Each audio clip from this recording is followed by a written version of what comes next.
Bonjour et bienvenue dans cette présentation de l'outil VirtualBox. Qu'est-ce que c'est VirtualBox? En fait, VirtualBox est un outil de virtualisation, donc c'est ce qu'on appelle un hyperviseur ici dans ce cas-ci de type 2. Donc en gros, c'est un soft que vous installez sur votre PC pour virtualiser des machines. Donc c'est un outil qui est idéal par exemple pour tester des autres operating systems. Donc par exemple si vous voulez mettre un nouveau Windows ou bien si vous voulez tester une version de Linux sans devoir changer votre ordinateur. Donc ça vous permet en fait d'avoir plusieurs machines sur une seule machine physique. Alors, comment se présente l'outil? L'outil, en fait, se présente sous cette forme-ci. Donc, pour l'instant, c'est un VirtualBox fraîchement installé, donc vous n'avez aucune machine virtuelle. Donc, vous avez la possibilité de créer des machines. Donc, vous avez la possibilité de le faire soit via les boutons que vous avez sur l'écran d'accueil, soit en passant par le menu dans Machine, et il vous crée une nouvelle machine. Attention, vous avez la possibilité d'ajouter une machine. Ajouter une machine, en fait, c'est ajouter une machine existante qui n'est pas répertoriée dans la liste et la mettre dans la liste. Donc, pour créer une nouvelle machine, c'est bien sur Nouvelle qu'il faut cliquer et pas sur Ajouter. Voilà, et bien on va se lancer et créer une nouvelle machine. La première chose que VirtualBox va vous demander, c'est de donner un nom à votre machine. Donc dans mon cas, pour la démonstration, je vais installer un serveur Ubuntu sur la machine virtuelle et je vais l'appeler simplement Ubuntu Server. Oups. Et vous voyez qu'il m'a détecté automatiquement que ça allait être justement un Ubuntu. Donc ça c'est très chouette. Le dossier dans lequel va être enregistrée la machine, vous le voyez ici, vous pouvez en changer. Vous pouvez aussi, dans les paramètres généraux de VirtualBox, choisir le dossier de travail dans lequel les machines vont être installées. Je vous conseille de garder l'installation par défaut, sauf si vous avez vraiment besoin de le placer ailleurs, donc par exemple sur un disque externe. Le type de machine et la version, en fait, ce sont des paramètres qui vont donner à VirtualBox l'idée de ce que vous voulez installer, et il va vous proposer en fait des paramètres par défaut qui sont en fait les paramètres recommandés pour les operating systems que vous allez installer dans VirtualBox.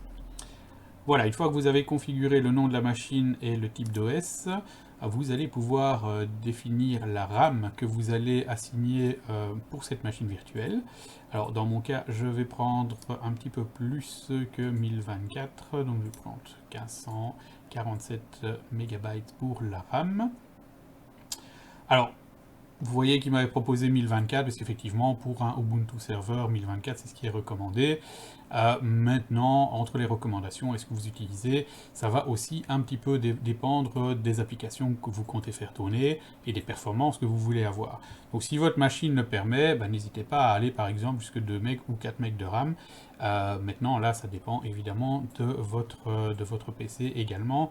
Il ne faut surtout pas dépasser la moitié de la RAM, sinon vous allez avoir un message d'erreur comme quoi il y a un risque effectivement que votre PC à un moment n'ait plus suffisamment de RAM pour fonctionner lui-même. Alors c'est particulièrement vrai quand vous n'avez que 2 ou 4 MB de RAM. Si vous avez un PC avec 16 MB de RAM, effectivement là vous allez pouvoir aller dans la zone orange, et la zone rouge par contre elle est interdite. Voilà, ensuite vous allez devoir créer un disque. Il vous dit que la taille du disque recommandé c'est 10 Go, donc voilà, ça vous allez pouvoir choisir par après. Vous avez l'option de soit ne pas créer un disque maintenant, donc si vous voulez par exemple créer une machine qui va tourner sur un live CD, vous pouvez ne pas mettre de disque dur, donc c'est tout à fait dans les possibilités. Vous pouvez créer le disque dur maintenant, ce qu'on va faire, ou vous pouvez utiliser un disque de fichiers qui est déjà existant.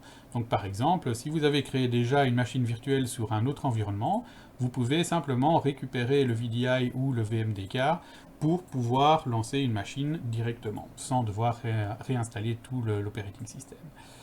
Dans mon cas, je vais créer une machine, un disque, pardon. Alors, vous avez plusieurs types de disques, VDI, VHD ou VMDK. VDI, c'est le disque qui est utilisé par défaut par VirtualBox, donc vous pouvez le laisser sur VDI si vous ne comptez pas utiliser autre chose que VirtualBox. VMDK est utilisé par exemple par VMware, donc voilà, normalement VDI est un standard, vous pouvez l'utiliser. Alors après, vous avez deux options pour le dimensionnement, enfin pour la taille du disque. Vous pouvez avoir un disque de taille fixe, donc ça veut dire que là, si vous définissez que le disque fait 10 Go, le disque, la réservation de l'espace disque sera de 10 Go. Tandis que si vous faites dynamiquement alloué, il se peut très bien qu'au début votre disque fasse 4-5 Go, et puis au fur et à mesure, la capacité allouée au disque va augmenter petit à petit jusqu'à atteindre le maximum que vous avez configuré. Je vous conseille de faire le dynamiquement alloué pour gagner toujours un petit peu d'espace si la quantité de disque n'est pas l'entièreté du disque, vous gagnez un petit peu d'espace sur votre disque physique. Alors, l'emplacement du disque, la taille du disque, donc dans ce cas-ci, bon, voilà, on peut le laisser à 10 Go, voilà. Peut-être juste lui en mettre un petit chouïa plus pour avoir un petit peu de réserve. Voilà. Et en l'état actuel des choses, vous avez créé une machine, donc elle est prête à être lancée. Il faut encore d'abord la configurer. Vous voyez que l'outil a un petit peu changé. Donc vous avez la possibilité aussi de prendre ce qu'on appelle des snapshots.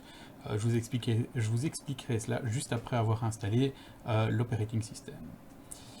Donc la première chose à faire, c'est configurer. Donc c'est un petit peu comme si vous configuriez le BIOS ou le UEFI de votre machine physique. Donc on retrouve des éléments que vous avez déjà configurés lors de la création de la machine, donc le nom, le type d'OS qui tourne. Ici vous avez le dossier des instantanés, donc des snapshots, donc c'est les petits appareils photo que je vous ai montrés. La description de la machine, toujours intéressant si vous avez beaucoup de machines pour savoir à quoi elle sert, pourquoi vous l'avez installée, et éventuellement garder des informations de type username et password. Bien entendu, si ce ne sont pas des machines de production, si ce sont des machines de production, vous ne mettez évidemment pas le username et le password dans la description de la machine.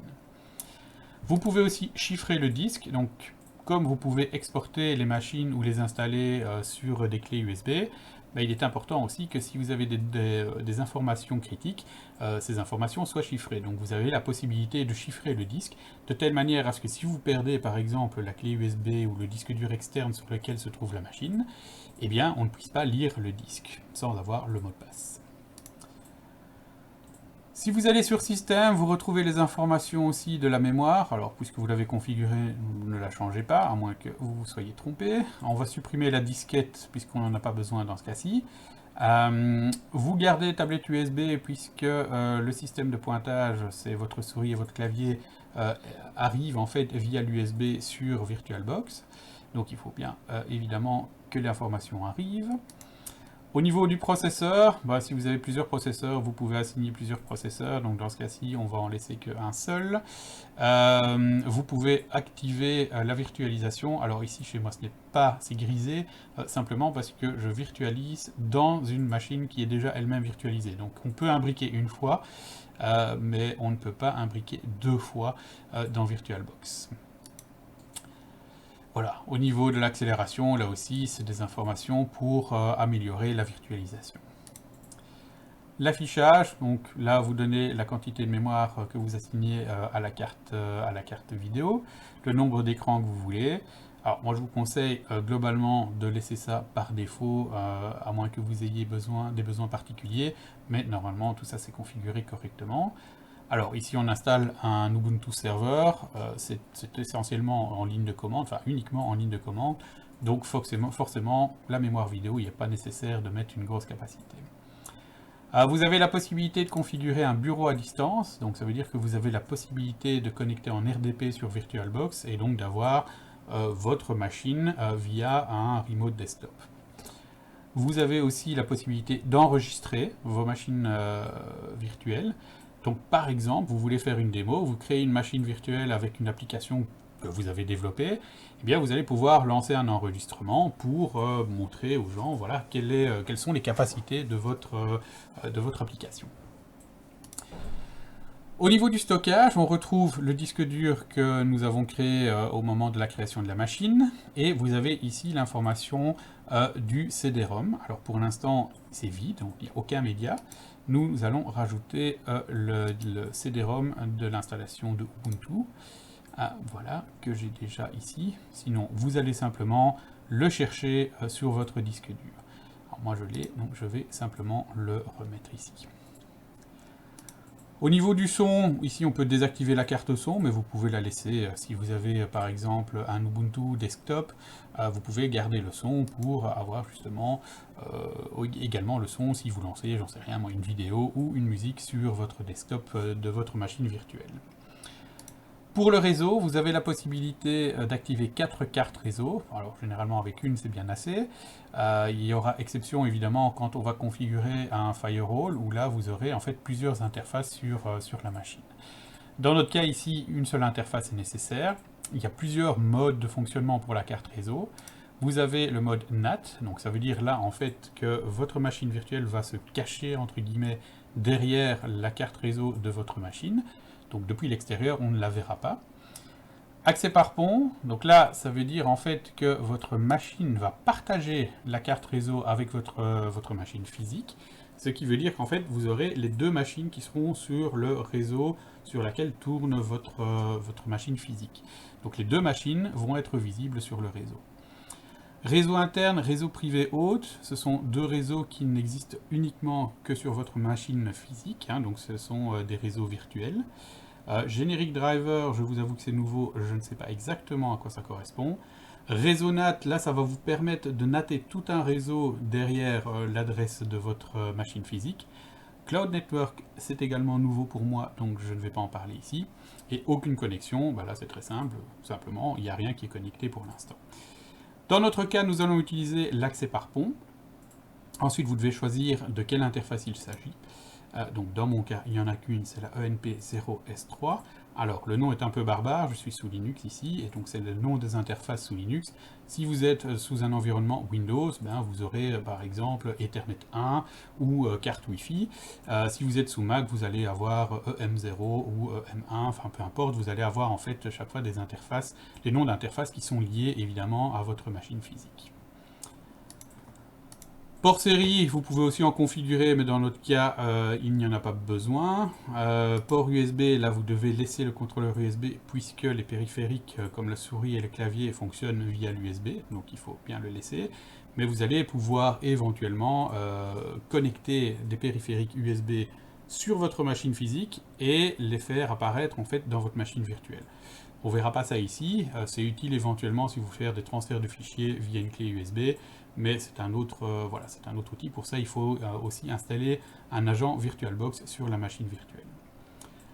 Idem pour les dossiers partagés, donc vous avez la possibilité de créer des dossiers qui sont communs à la machine physique et à la machine virtuelle, mais là aussi, il faut d'abord installer les agents sur la machine virtuelle.